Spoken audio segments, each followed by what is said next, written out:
At TVC News, wherever the big news story is happening, we're geared up to break it. TVC News, first with breaking news.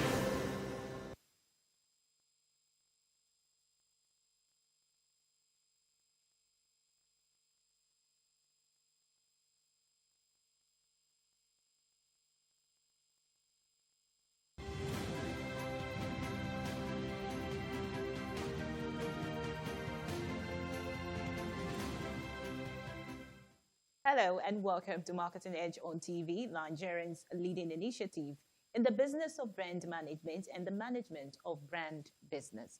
It is a 30-minute potpourri of brand news, branding forecast, and industry conversation, all in a mix, encompassing thorough and in-depth, all aimed at promoting the brand idea.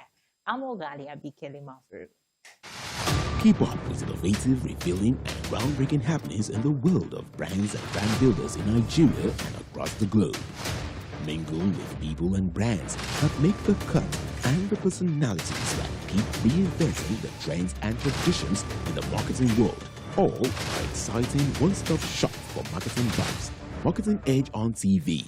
You are always right on time with the right people and movers and shakers of the world of marketing as they share their views and ideas on the business and challenges of advertising, corporate affairs, media strategy, and the unfolding exciting world of digital marketing. Join the trendsetters and key decision makers as they shape opinions and project into the future of the marketing landscape for 30 exhilarating minutes on this channel. Stay ahead, be thrilled to beat, be marketing savvy with Marketing Edge on TV. Marketing Edge on TV, promoting the brand idea. Good to have you back. First on Marketing Edge on TV is brand news, where we bring you the latest occurrences around brands and in the field of advertising, marketing, and communication in Nigeria and around the world.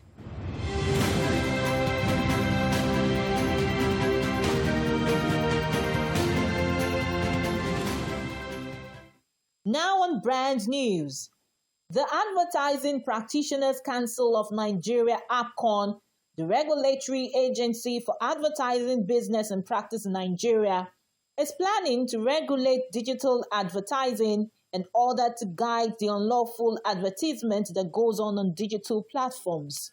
Dr. Leko Fadolapo, the APCON registrar, who revealed this during a program tagged Brands and Due organized by Classic 97.3 FM, noted that the council has taken steps to guide against illegal and indecent advertisement that goes on digital platforms. According to him, the legality of any ad in Nigeria must be derived from APCON, noting that one of the principles of advertising is that advertisements must be legal, decent, and honest.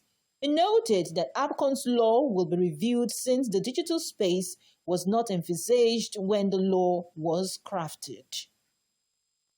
The National Institute of Marketing of Nigeria, NIMN, has held its first disciplinary tribunal meeting 11 months after its inauguration in 2021.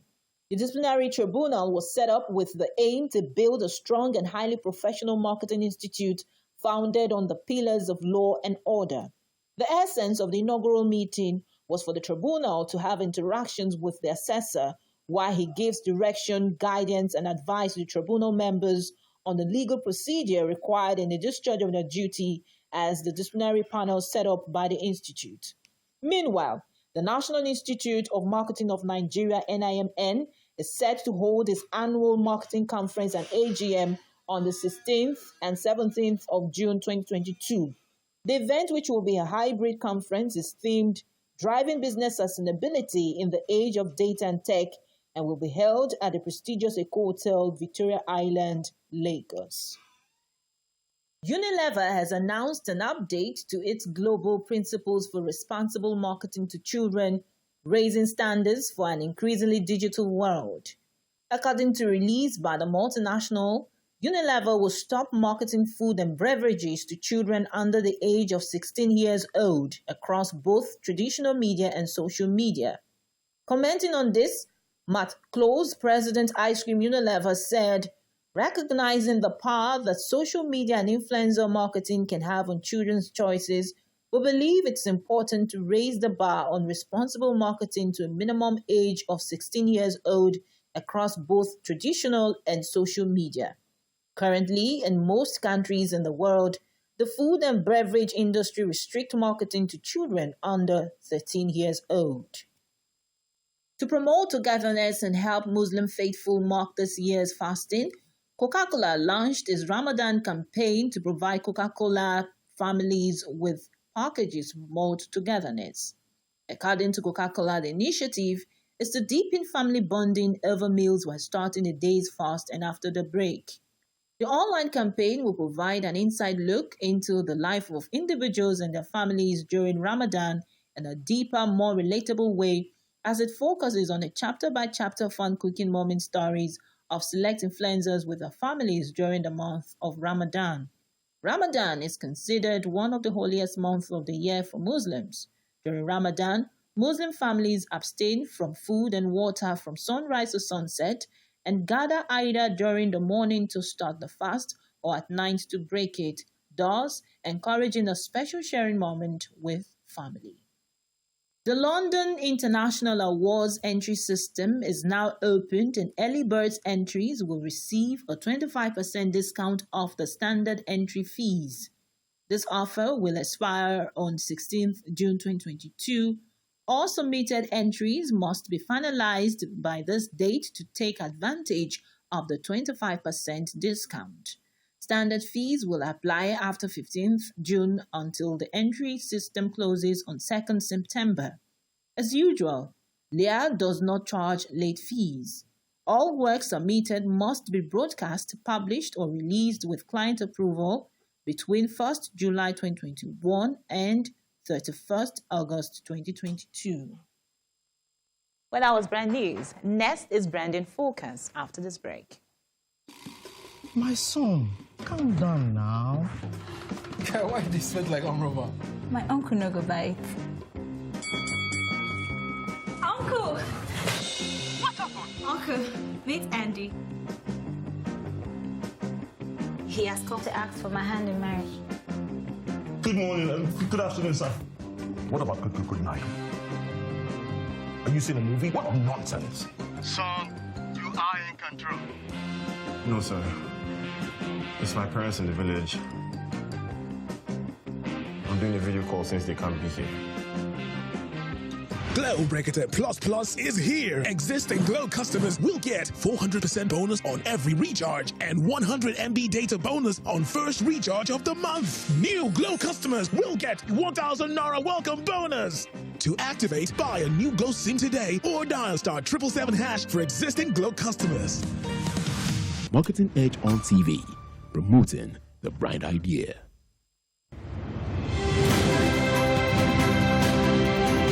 Now on Brand in Focus.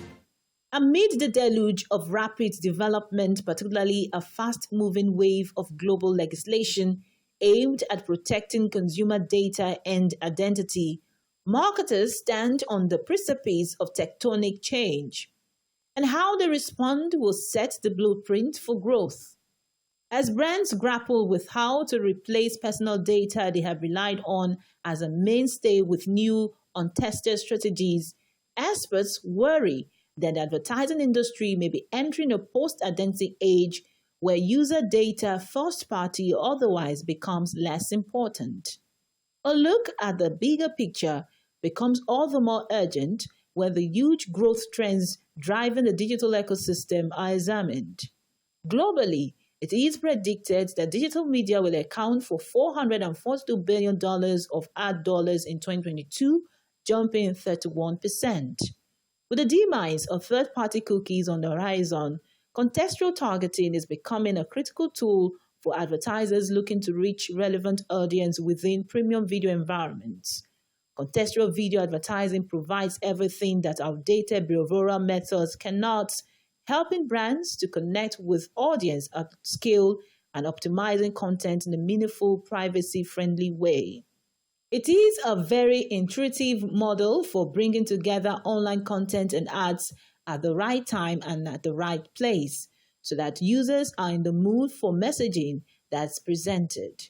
Most importantly, Contextual targeting doesn't require any personal data, making it a front runner in the post-identity age. However, contextual targeting should be about positive as well as negative targeting. In other words, it's not just about avoiding unsuitable placements and finding brand-safe environments. It is also about driving better performance by finding the best, most compatible content setting possible. Using contextual targeting in the right way also neatly addresses another challenge of digital media right now: control. With so many new proposals in the mix, advertisers are spoiled for choice when it comes to post-behavioral targeting options. Yet, these ideas seem less appealing when it is recognized that many marketers still rely on personal data. And more importantly, they involve ceding too much control to other operators. With our branding focus, next is industry conversation, where we have interactions with distinguished men and women who have made tremendous impact in the business of brand management and the management of brand business. After this break. My son, calm down now. Girl, why they sweat like Roma? My uncle no go buy it. Uncle! What happened? Uncle, meet Andy. He has come to ask for my hand in marriage. Good morning and good afternoon, sir. What about good night? Are you seeing a movie? What nonsense! Son, you are in control. No, sir. It's my parents in the village. I'm doing a video call since they can't be here. Glow Bracketed Plus Plus is here. Existing Glow customers will get 400% bonus on every recharge and 100 MB data bonus on first recharge of the month. New Glow customers will get 1,000 Naira welcome bonus. To activate, buy a new Glow SIM today or dial *777# for existing Glow customers. Marketing Edge on TV, promoting the bright idea.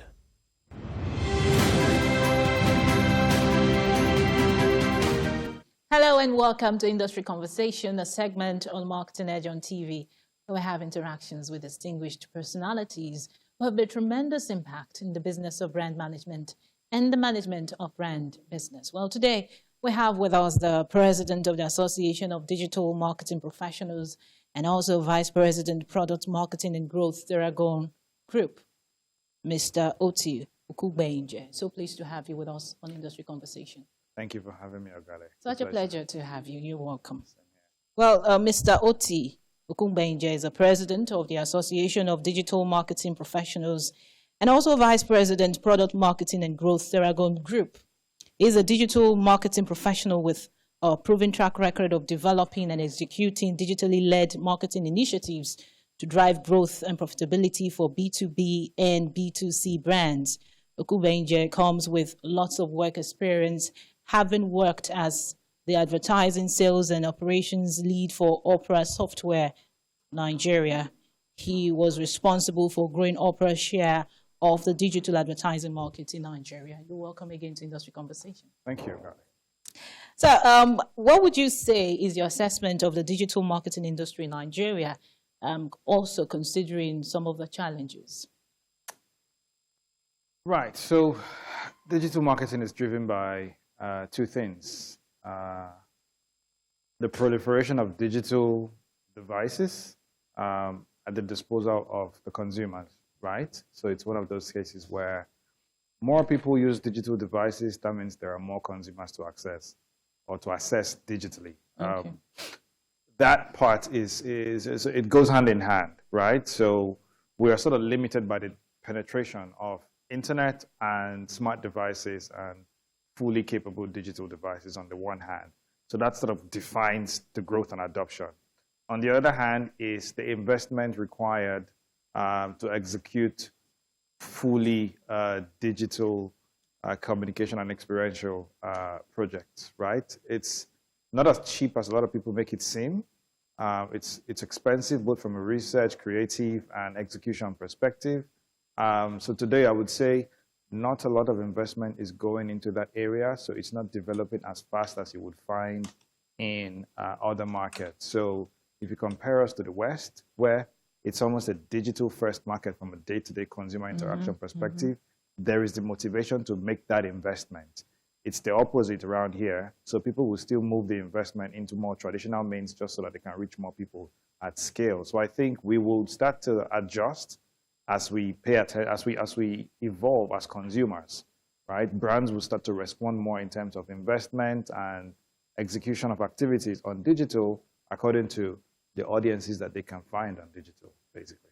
Well, we also observed that the advent of the pandemic also saw to an accelerated shift to the digital media. Yeah. So where do you think this your earlier thought stands, considering all of this? You would have thought it would stick, right? It's reversing. It was almost as though the budget shift we saw was because offline advertising budgets were there, unused, so they had to shift it to digital. It doesn't mean that there was a massive explosion in digital adoption. Okay. It didn't go at par with the investment itself. What just happened is this money is here. If we're going to spend only 5% of it on digital before, let's make that 20% because we don't have billboards. Nobody's looking at it. You remember there was a lockdown for like 3 months or so.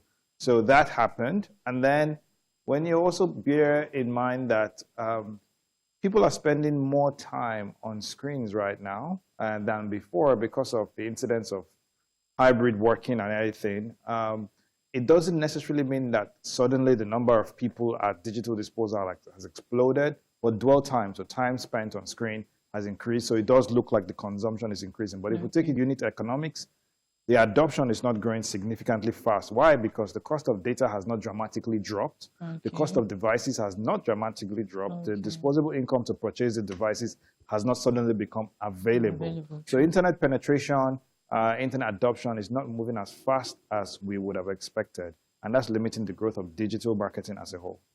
Well said. Yeah. Now, the projection for ad spend shifting to digital looks promising. So what would you say are the possible factors that will fuel this shift? I would say it's things like the government's effort to make the internet more available. So all the things that are going on in terms of broadband expansion, the telcos now being able to service more areas with 3G and everything. And then one big factor is the explosion of used smartphones coming into Nigeria. Okay. It's increasing accessibility, right? Okay. As the cost of smart devices continue to decrease, because I don't expect that disposable income will increase. So as the cost of smart devices continue to decrease, entry-level smartphones coming in here and there, plus internet, alternative options to internet, it means that more people will jump on it. It's not going as fast as I had imagined, right? But I believe this year it will probably accelerate because of some of the gains that have been made in that area, right? That itself will sort of validate the need to shift budget there, right? However, I'm not as optimistic because having spoken to some brand guys, they're excited that the world has opened up again.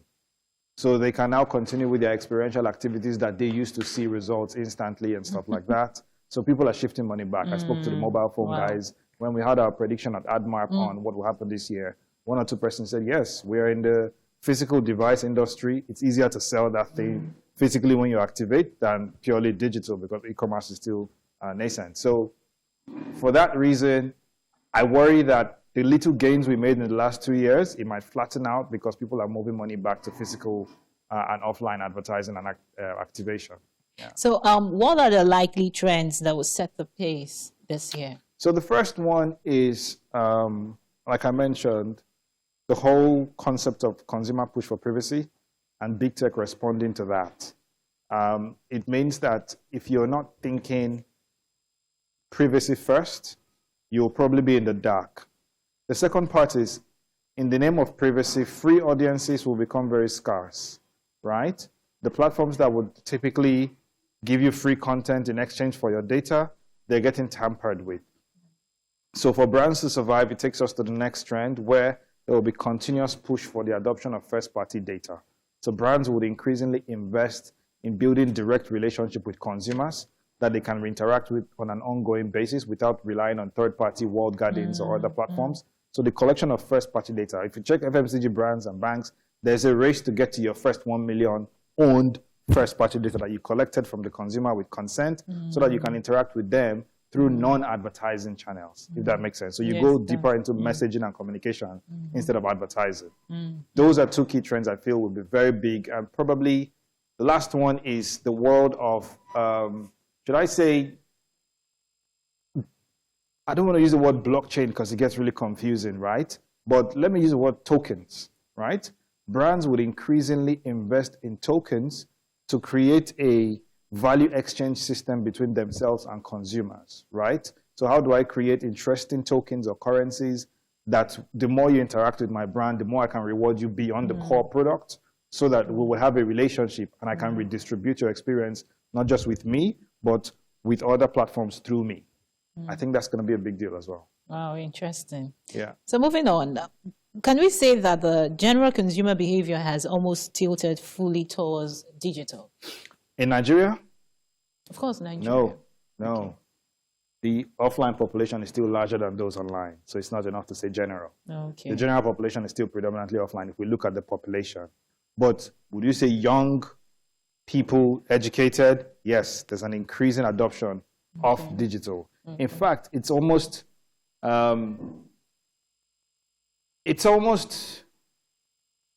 tricky to single it out as digital if everything is now being powered by technology, right?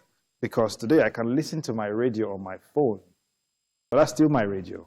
So would we say it's digital or not digital? You get what I mean? Yeah. So it's still radio type of thing. So we need to think about it as, are we talking about the medium of communication or the concept of it? So I would say technology is driving stuff, right? And by default, it means that we'll get more digital in almost everything that we are doing. But the adoption rate is still slow for all the other factors I mentioned before. Some people are still in the dark. Majority are still in the dark.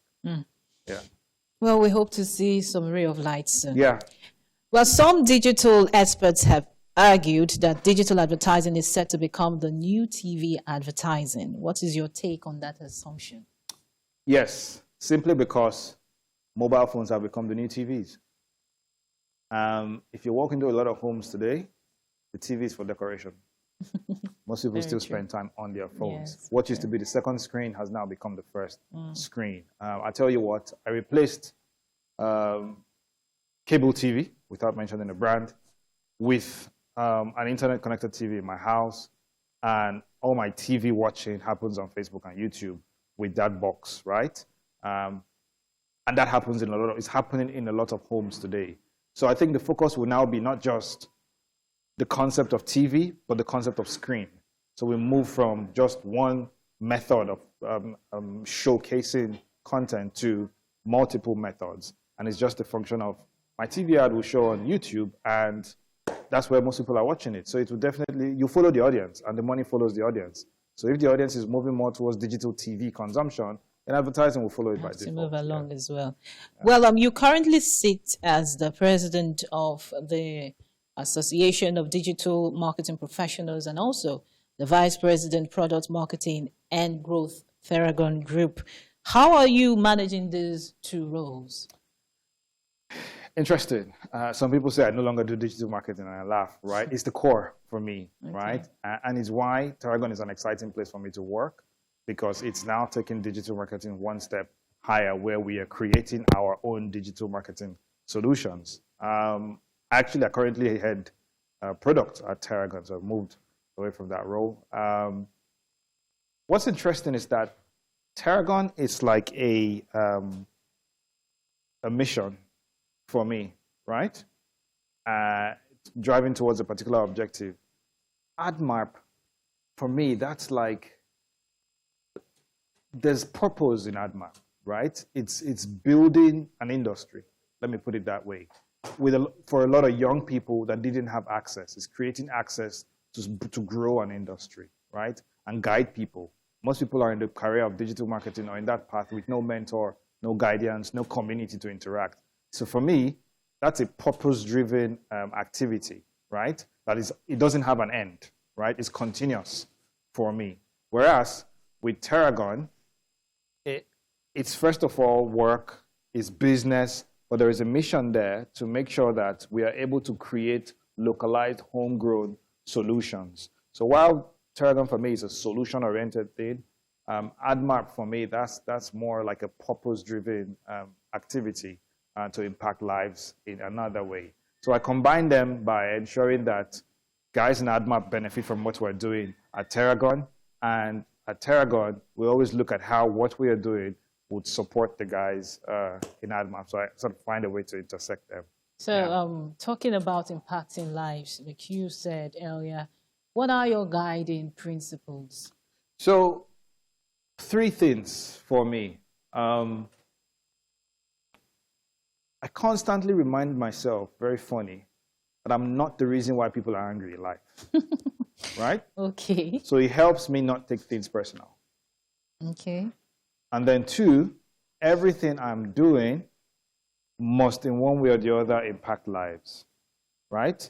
It needs to touch people's lives first before mine, because I believe the more lives I impact, the more I attract to myself.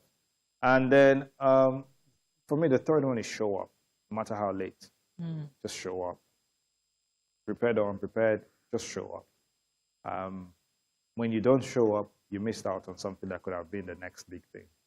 Those are my 3 guiding principles. So let's get a bit personal. Tell us about you. Okay. So where do I start? I like learning and I like teaching. So I find myself engaging in a lot of speaking activities, teaching activities. I take any opportunity and turn it into a teaching session. Like this one. Yeah. And I am very family-oriented, right? So I'm big on family, both immediate and extended. I'm married with 2 kids, 2 beautiful girls. So I have so many girls in my life. I didn't say too many. I have a lot of girls in my life. And I am very, very excited just watching my kids grow into becoming the superstars that they will be. And then what I don't like, I hate Lagos traffic.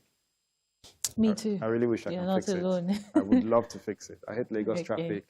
And I hate the fact that so many amazing people are leaving Nigeria. I really wish they would have a reason to stick around. That's me. My who, my what, and my whys, and why not. Well, nice to meet you. I see that we both agree on so many things. Yeah. So, so pleased to have you on Industry Conversation. Thank you very much. And we hope to have future conversations with you. Same here. Thank you for having me. Well, it has been an interesting time on Industry Conversation. Do well to join us for another interesting time. Same time next week. I'm Ogali Abikele Maferu. Bye for now.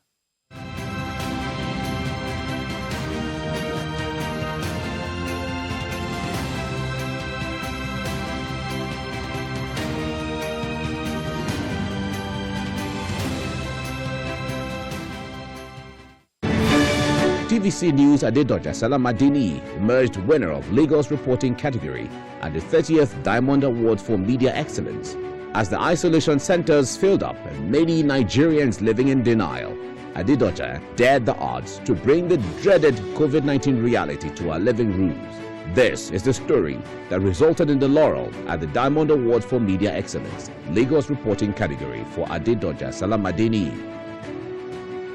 TVC News Femi Akonde won the coveted prize of Reporter of the Year at the Nigerian Media Merit Award, which is the most prestigious media award in the country.